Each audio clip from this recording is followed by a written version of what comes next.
França, 1918. Durante 4 anos, cinegrafistas do mundo todo arriscaram a vida para fazer estas imagens. Às vezes, eles recriaram cenas depois para preservá-las na nossa memória. E nós incrementamos as imagens deles com cor e som.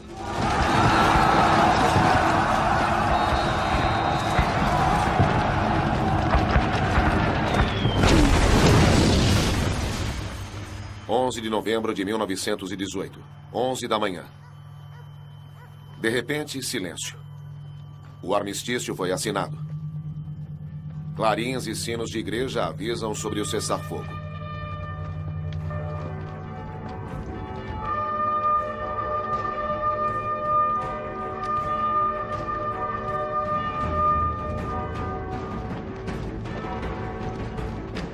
Momentos antes, o soldado George Lawrence Price, um canadense, foi morto. Ele foi o último soldado morto nesta guerra.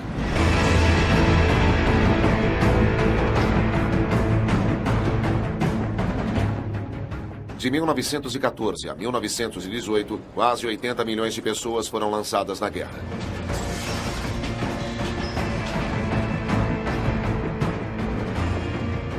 Dez milhões de soldados morreram, derrubados por balas, feitos em pedaços por bombas, incinerados, mortos de fome, devorados por ratos e piolhos, mortos pelas epidemias que prosperam com a miséria.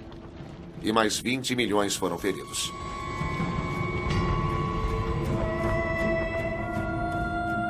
Que tipo de loucura dominou os austríacos, os sérvios, russos, alemães, os franceses com as suas colônias, os britânicos com o seu império,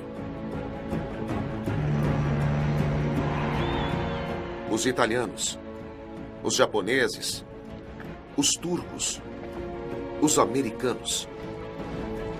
Os sobreviventes podem se considerar afortunados.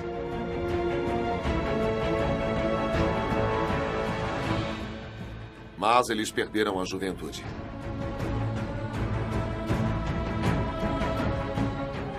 Ou o rosto. Ou a sanidade.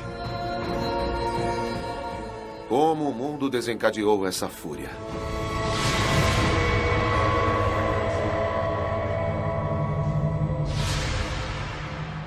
1914. Quem são os homens dessa época? Tão tranquilos, mas tão perto da guerra. Muitos são camponeses ligados à sua terra, às suas tradições e às suas religiões.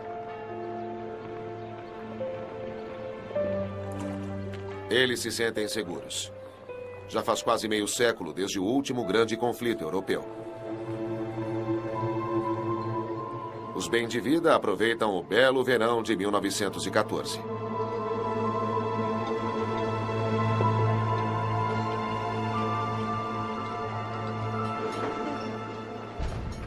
Viena, 1914.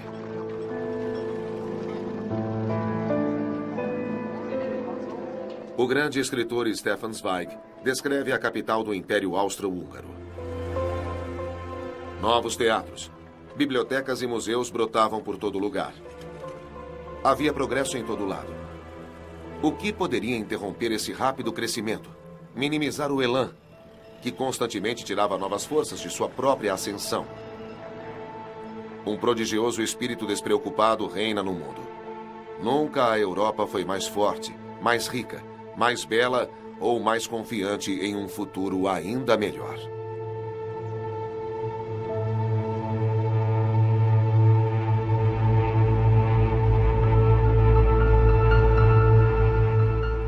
Ainda é a Belle Époque do início de 1900. Mas não para todos. Operários trabalhavam o dobro das horas de hoje. Contudo, recebiam a metade. As mulheres ganham apenas metade desse salário escravo. E, em teoria, crianças com menos de 12 anos não trabalham em minas.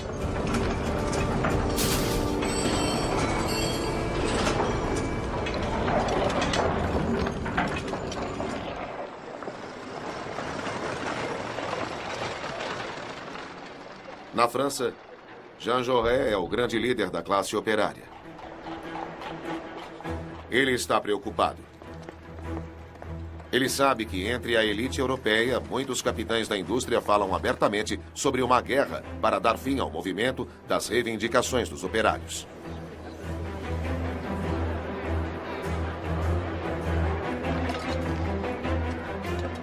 Jaurès escreve: a sua sociedade violenta e caótica, mesmo quando finge buscar a paz, carrega dentro dela a guerra, assim como nuvens de chuva carregam a tempestade. A corrida armamentista é muito boa para os negócios. As grandes potências europeias preparam-se para a guerra. O seu serviço militar ininterrupto treina homens para a guerra.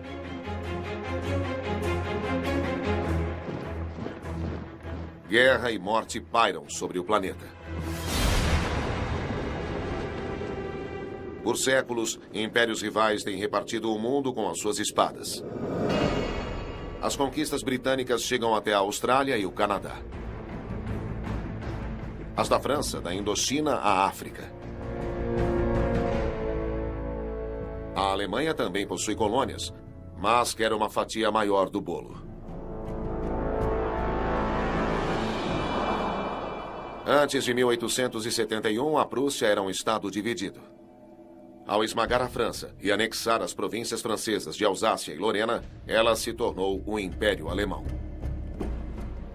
O imperador da Alemanha, Guilherme II, de 55 anos, cerca-se de seus líderes militares. Ele ordena a construção de uma marinha para rivalizar a flotilha da Inglaterra.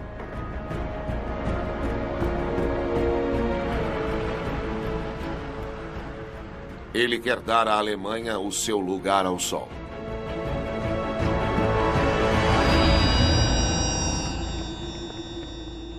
Para Guilherme II, o Reino Unido é uma ameaça desde que formou a Tríplice Aliança com a França e a Rússia. Como resultado, a Alemanha se sente cercada e, portanto, vulnerável. Seu único aliado verdadeiro é o Império Austro-Húngaro, um amálgama de nações menores, que foi governado por mais de 60 anos por Franz Joseph I, de 84 anos.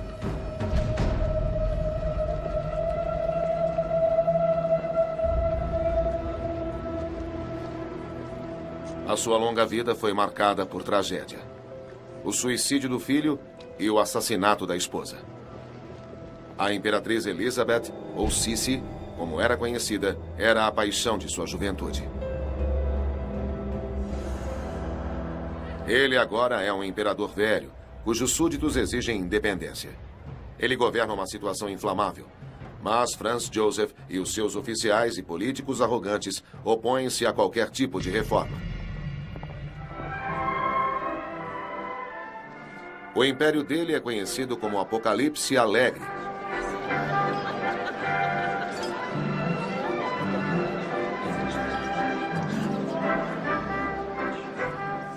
As valsas e festividades eram incessantes, como no casamento de Zita, a adorável princesa, com Karl, o sobrinho neto do imperador.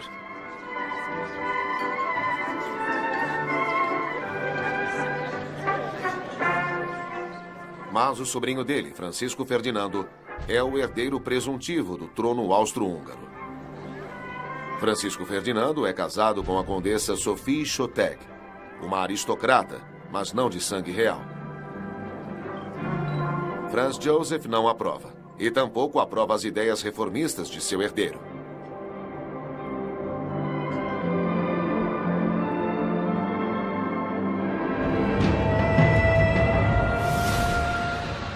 Sarajevo. O nome ecoa como um grito através da história. É em Sarajevo que o destino do mundo muda para sempre, na Bósnia, que a Áustria-Hungria anexou recentemente. Mas a Sérvia se opôs a isso. Ela quer se expandir unindo os povos eslavos dos Balcãs. 28 de junho de 1914. Sarajevo. Francisco Ferdinando, o herdeiro da coroa austro-húngara, juntamente com a esposa, acabou de escapar de uma primeira tentativa de assassinato. O casal para na prefeitura para protestar com veemência. Estas são as últimas imagens do casal. Pouco depois, ao deixar o prédio, eles são mortos com uma pistola.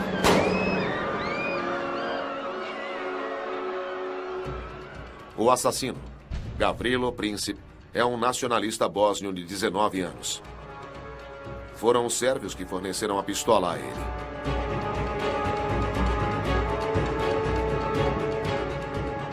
Esse assassinato em Sarajevo terá consequências inimagináveis. Embora inicialmente seja coberto como uma história de pouca importância. O herdeiro do trono da Áustria é morto com a mulher por um jovem bósnio.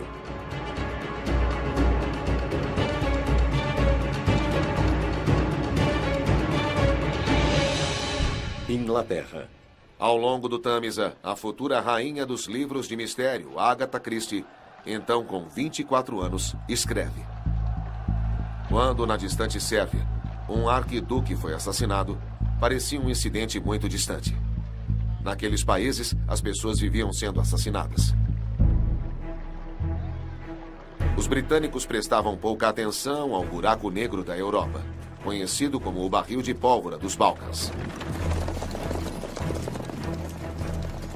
2 guerras nos Balcãs haviam deixado 200 mil mortos.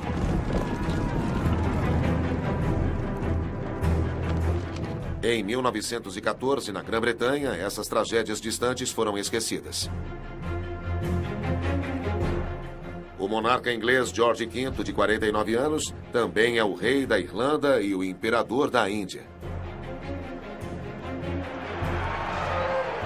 O seu reino é enorme, mas seus poderes, limitados. A sua maior preocupação é a luta da Irlanda pela independência. Em 28 de junho de 1914, ele escreve: o assassinato em Sarajevo é mais um choque para o velho imperador da Áustria.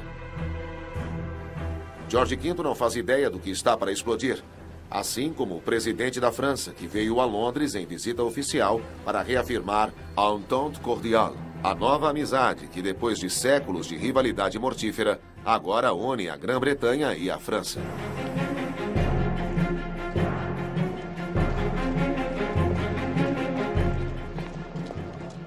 Poincaré, de 54 anos, pode ser um moderado, mas ele vem da região de Lorena, que a Alemanha anexou e que toda a França agora sonha em reconquistar.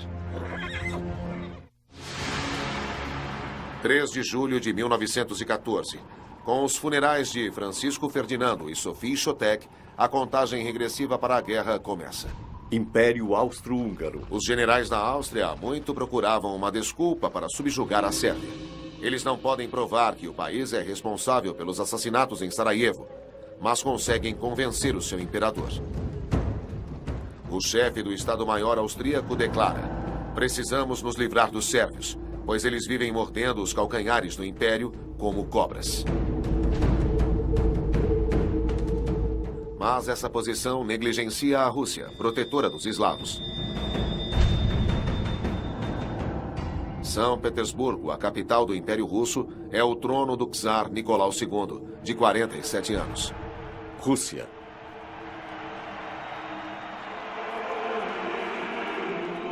Nicolau II.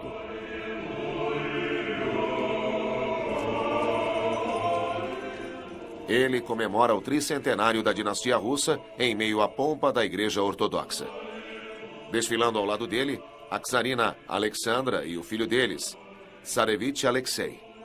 E logo atrás, as 4 filhas deles, as granduquesas Olga, Tatiana, Maria e Anastácia.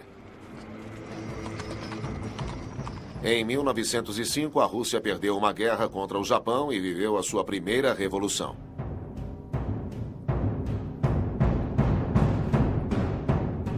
Desde então, a economia do país melhorou, apesar da carga de altos gastos militares.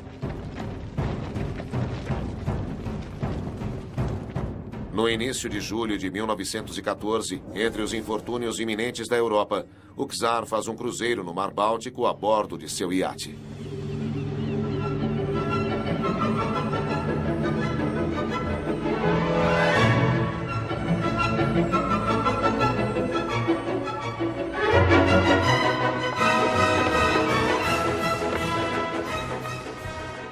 Apesar destas imagens de alegria despreocupada, o czar sente uma grande insegurança.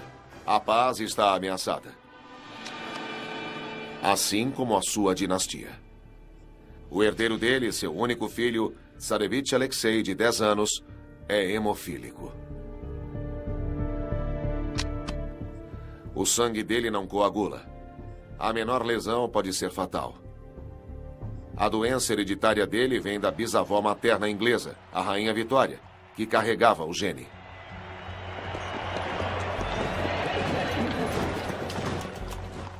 Funeral da Rainha Vitória, 1901. Com a morte dela, os descendentes da Rainha Vitória ocuparam muitos dos tronos europeus.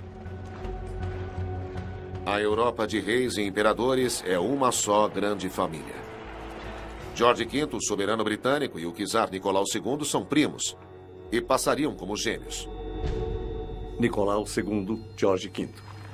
O Kaiser alemão também é primo deles e padrinho de Tsarevich. A paz deve reinar na família. Contudo, em cada país, facções nacionalistas veem a guerra como a oportunidade de eliminar um rival perigoso. E o assassinato de Francisco Ferdinando, o herdeiro do trono austríaco, é para Guilherme II a ameaça mais grave de todas. Um ataque sobre o direito divino dos reis.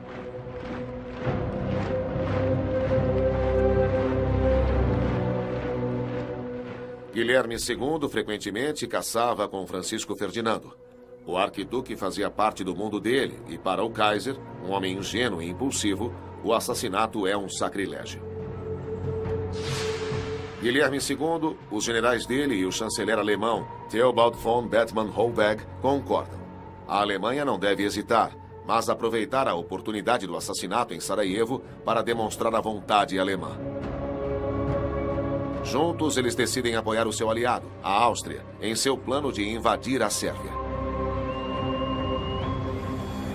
Em 6 de julho de 1914, a ameaça da guerra não impede que Guilherme II parta num cruzeiro de verão em seu iate, um Leviatã de 8.000 toneladas e 130 jardas.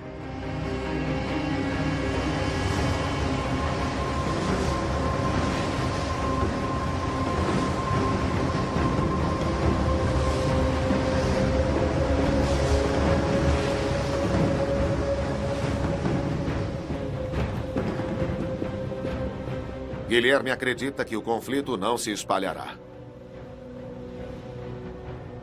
Ele diz: tudo estará terminado em uma semana. O czar não entrará na guerra porque a Rússia está despreparada e a sua aliada, a França, não possui artilharia pesada. –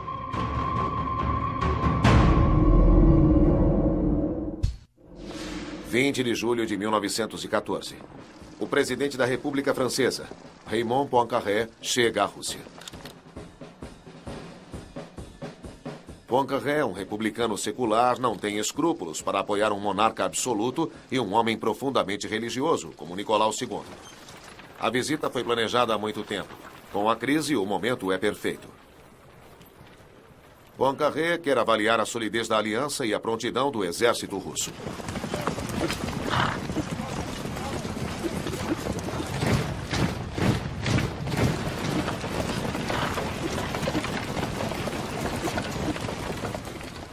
O presidente francês faz uma declaração cautelosa. A crise atual deve permanecer limitada à Sérvia. Contudo, quando os líderes da França se preparam para voltar a Paris, o governo cancela a folga de todos os militares e chama os generais de volta das férias. Os austríacos se preparam. 23 de julho de 1914. O governo em Viena manda um ultimato a Belgrado, com uma cláusula: permitir à Polícia Imperial investigar em território sérvio. Belgrado responde: a Sérvia não é uma província do Império Austro-Húngaro.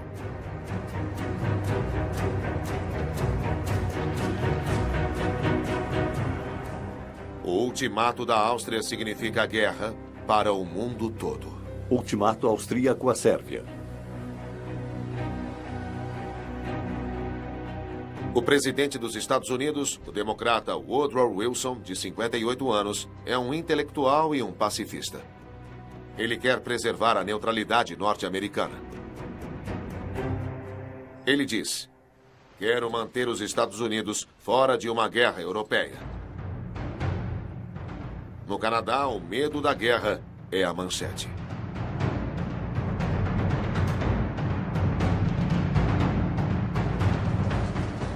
Herbert Asquith, o primeiro-ministro britânico, teme uma escalada de dimensões imprevisíveis. Ele diz: estamos à beira do apocalipse. A Áustria-Hungria declara guerra contra a Sérvia. –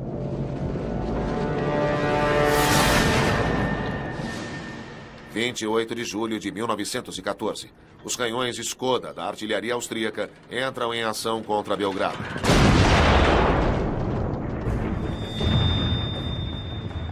E a Rússia, dada a sua aliança com a Sérvia, envia os seus soldados para a fronteira austro-húngara. Alemanha. 30 de julho de 1914. Guilherme II interrompe o seu cruzeiro. O Kaiser desembarca com seu cachorro da raça Dachshund, que sempre caminha diante dele. Dada a sua aliança com a Áustria, ele faz um ultimato ao primo, Nicolau II, ordenando que retire os seus soldados da fronteira austríaca. Rússia. Mas Nicolau os convoca. Ele escreve para o seu primo e aliado, George V, da Inglaterra: eu não sei o que pode acontecer. A Áustria declarou uma guerra irresponsável, que facilmente pode terminar numa conflagração geral.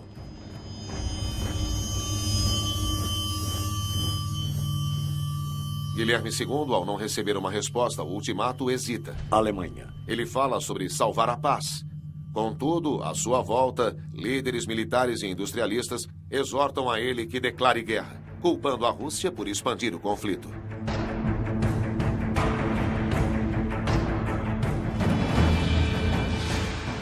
Primeiro de agosto de 1914.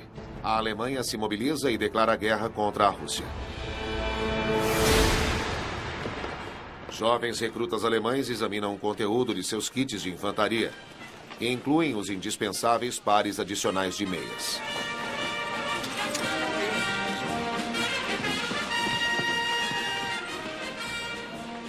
Mal saídos da infância, eles recebem baionetas afiadíssimas e um símbolo do exército alemão: o estranho capacete com ponta, feito para desviar golpes de sabre.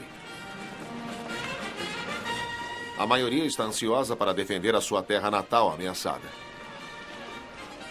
Ernst Junger, o futuro escritor, descreve: tínhamos vindo de salas de aula e de bancadas em fábricas, e algumas poucas semanas de treino nos uniu num grupo grande e entusiasmado.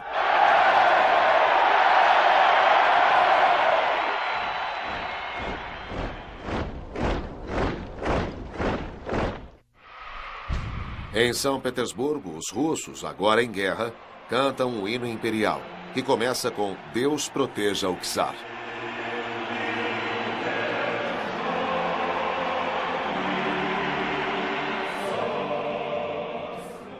O embaixador francês está presente. Ele escreve: o czar está tomado pela emoção. O seu povo o imbuiu com uma missão divina. Ele é o mestre absoluto do corpo e da alma deles.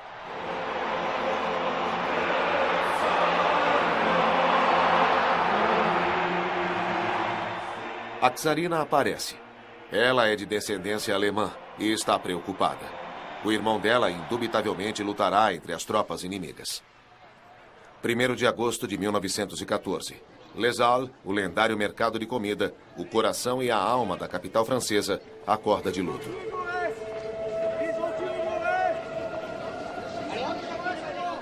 Eles assassinaram Jaurès. Bem perto dali, Jean Jaurès acaba de ser assassinado por um ultranacionalista que apoia a guerra. Jaurès, o maior porta-voz do pacifismo, havia tentado convencer os operários alemães a se recusar a lutar. Ele havia previsto: na hora em que somos ameaçados por assassinato e chacina, existe apenas uma esperança de salvar a paz, e é o proletariado se unir à luta. Trabalhadores da França, Inglaterra, Alemanha, Itália, Rússia, imploremos a esses milhões de homens que se unam para dissipar esse pesadelo horrível.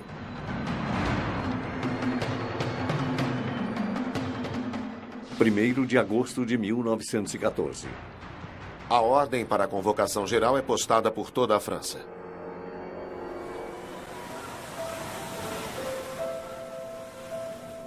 Em férias na Britânia, Louis Moffret, um estudante de medicina, descreve o momento. É uma bela tarde de verão. Ouço o sino minúsculo da catedral batendo insistentemente. Todos param. Nós entendemos. As mulheres choram. Os homens congelados olham para a torre da catedral, atordoados e sem palavras. É a guerra.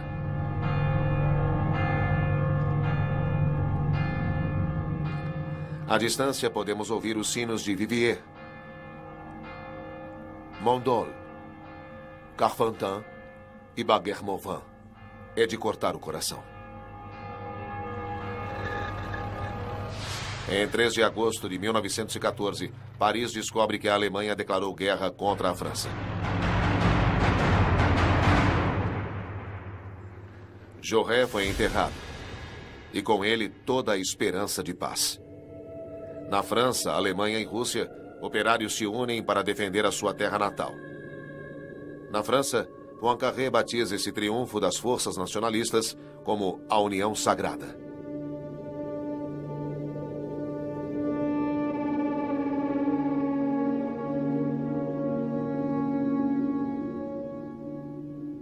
Três milhões de franceses são convocados, seguidos de 5 milhões de russos, 4 milhões de alemães e 2 milhões de austríacos. E sobre todos esses homens convocados, Stefan Zweig escreve: em 1914, o que eles sabiam da guerra após quase meio século de paz? Ela havia se tornado uma lenda heróica e romântica. As pessoas a viam através da perspectiva de seus livros escolares e das pinturas dos museus. A cavalaria brilhante ataca em seus uniformes reluzentes. Uma marcha retumbante de vitória sem nem sombra de vítima. Uma aventura selvagem e máscula. Uma experiência maravilhosa e excitante. Era por isso que gritavam e cantavam nos trens que os levam para o massacre.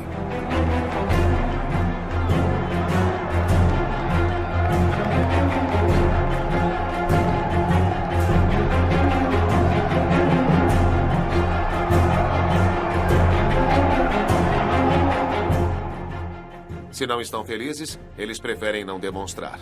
Em Toulouse, Henri de Perrière, um jovem agricultor, escreve: qualquer sinal de tristeza foi banido.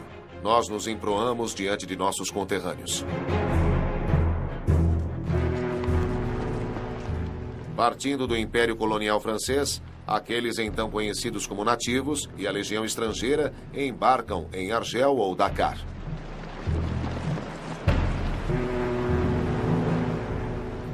Em barcos quase tão apinhados quanto os navios de escravos do passado, conformados, dançando para a câmera, eles navegam rumo ao desconhecido.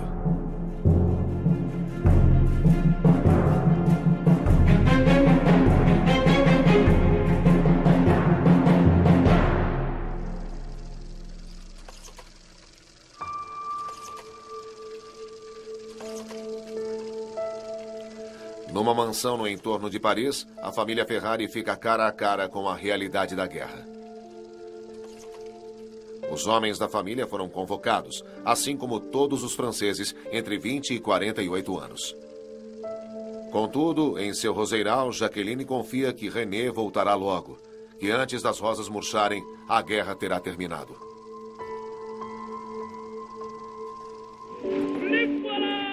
Esses agricultores que partem para defender o seu país esperam voltar antes da colheita terminar.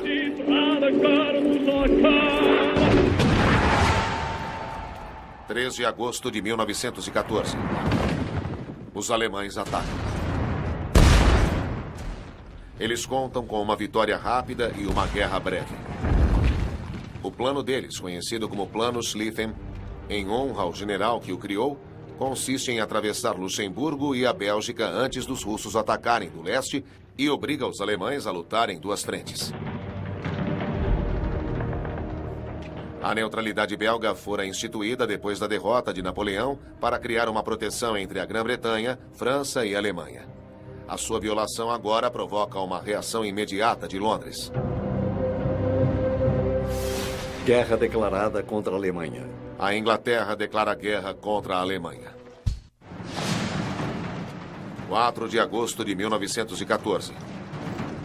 Em Londres, o rei George V diz: é uma catástrofe terrível, mas não é culpa nossa. Por favor, Deus, que termine logo. O alto comando alemão calcula que os britânicos não terão tempo de chegar ao continente, que a campanha belga terminará rapidamente.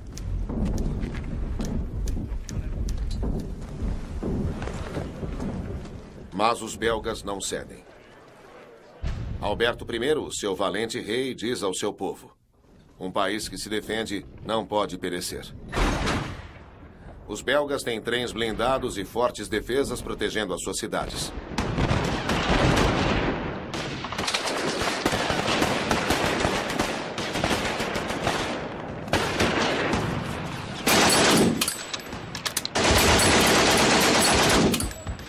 Para os alemães, é uma surpresa desagradável. O plano de batalha deles se atrasa em vários dias. Para esmagar as fortalezas, eles precisam trazer os seus enormes canhões Krupp, que disparam projéteis de 1 tonelada.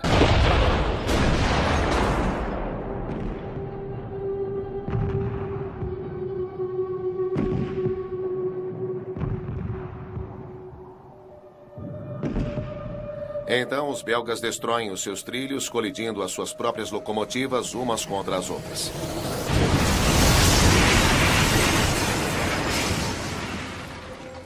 Forçando os alemães a perder tempo com reparos demorados.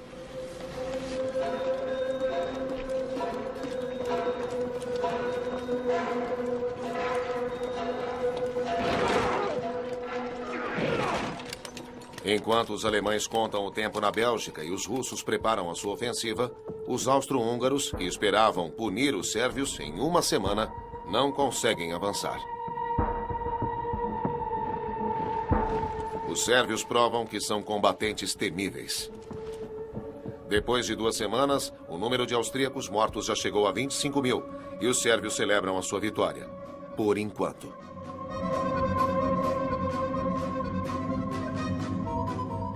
Tudo isso dá ao Império Britânico tempo para se mobilizar. A maior marinha do mundo entra em ação. No seu comando, um jovem ministro de gabinete chamado Winston Churchill. A Grã-Bretanha não tem serviço militar obrigatório e precisa de voluntários. Este pôster do Marechal de Campo Kitchener, o herói de Khartoum, proclama: o seu país precisa de você. Um grito ecoado pelos oficiais de recrutamento do país.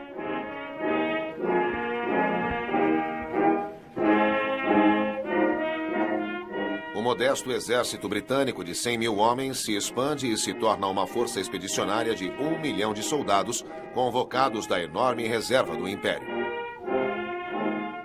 Em Quebec, recrutas beijam as escrituras e fazem as suas orações, pensando na longa travessia marítima diante deles.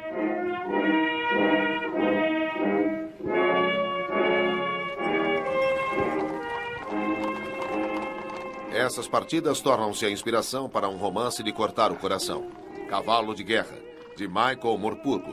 Ele conta a odisseia de Joey, o cavalo de fazenda nos campos de batalha. Joey, que pode falar, diz que foi escolhido porque foi considerado forte como um sino, em forma para qualquer coisa, cavalaria ou artilharia.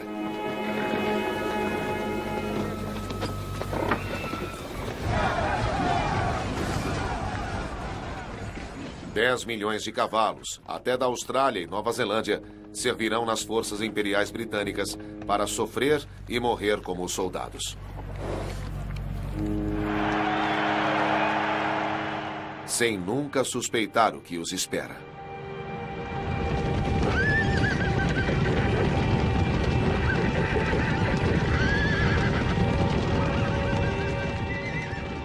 Muitos dos cavalos nunca foram selados.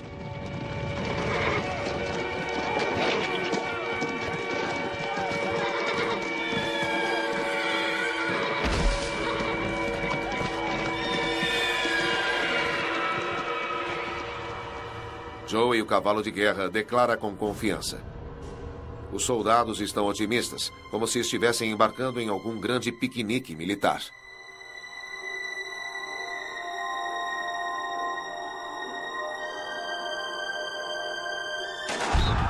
Bélgica.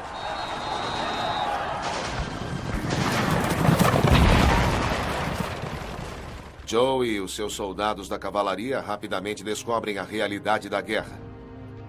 As primeiras fatalidades. Os primeiros prisioneiros alemães. E os belgas, corajosos até o fim.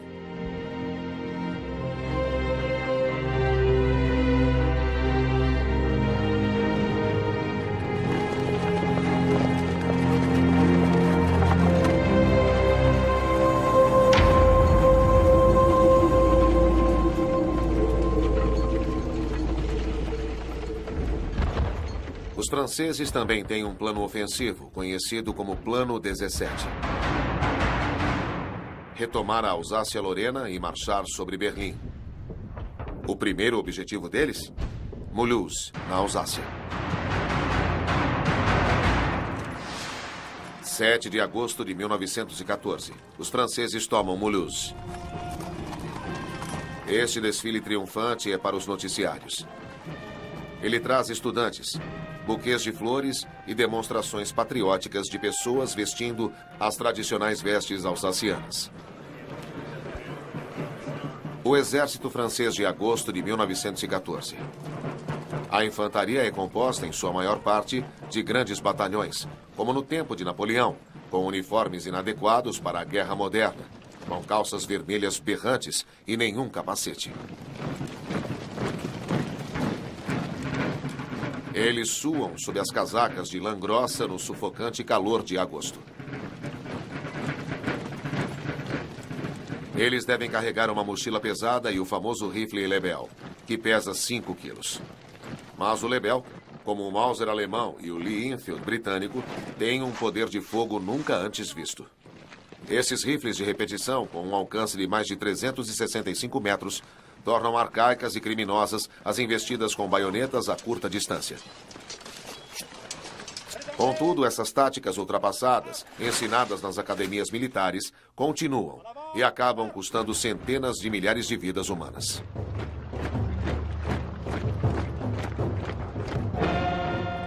Três dias após a filmagem destas cenas, soldados franceses são expulsos de Mulhouse por uma contraofensiva. Os alemães, então, voltam às suas metralhadoras contra a população local, que acusam de cometer atos hostis contra as tropas do Kaiser. Na Bélgica, os alemães iniciaram a sua estratégia de represálias.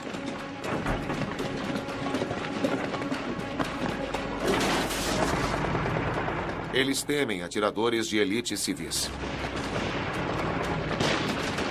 As atrocidades cometidas por eles escalam.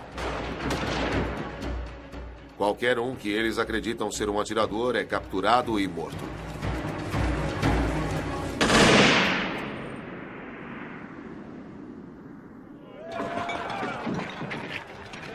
Entre soldados do mundo todo, o álcool atenua o horror e ajuda a espalhar histórias exageradas, incluindo aquela sobre o soldado da infantaria alemã esfaqueado por um padre belga.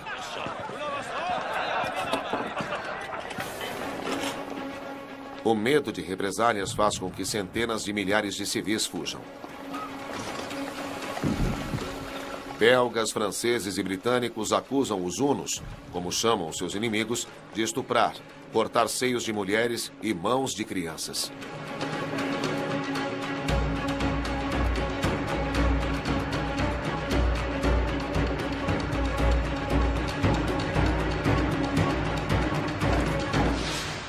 De agosto de 1914. O general von Moltke captura Bruxelas. Ele explica: o nosso avanço na Bélgica certamente é brutal, mas estamos lutando por nossa vida e todos que ficarem no caminho devem sofrer as consequências.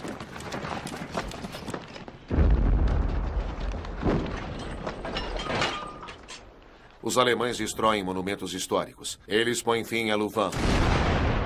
a cidade conhecida como a Oxford belga, e queimam a sua universidade medieval e a sua biblioteca insubstituível.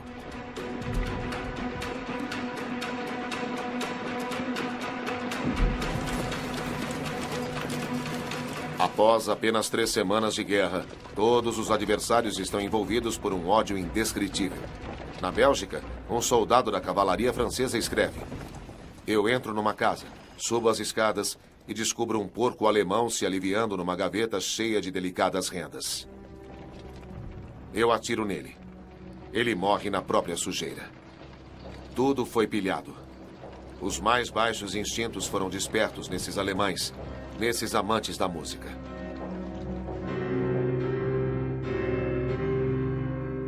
No leste, contrariando os planos alemães, os russos cruzaram a fronteira e entraram no leste da Prússia.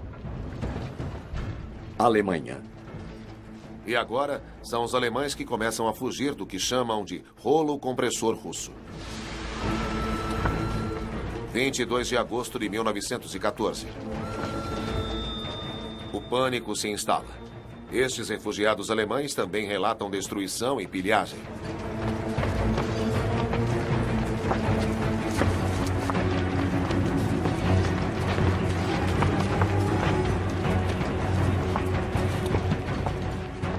As pessoas estão com medo. Reina a incerteza. O Kaiser Guilherme II vacila entre o desânimo e o entusiasmo marcial. A paranoia dele piora. Ele insiste. A Inglaterra, a França e a Rússia combinaram entre si travar uma guerra de extermínio contra nós.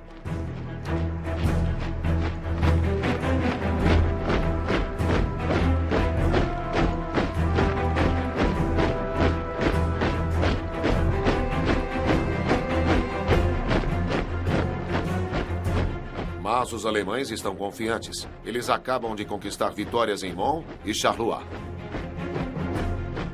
Apenas em 22 de agosto, 27 mil soldados franceses são mortos. Foi o dia mais mortífero de toda a história militar francesa.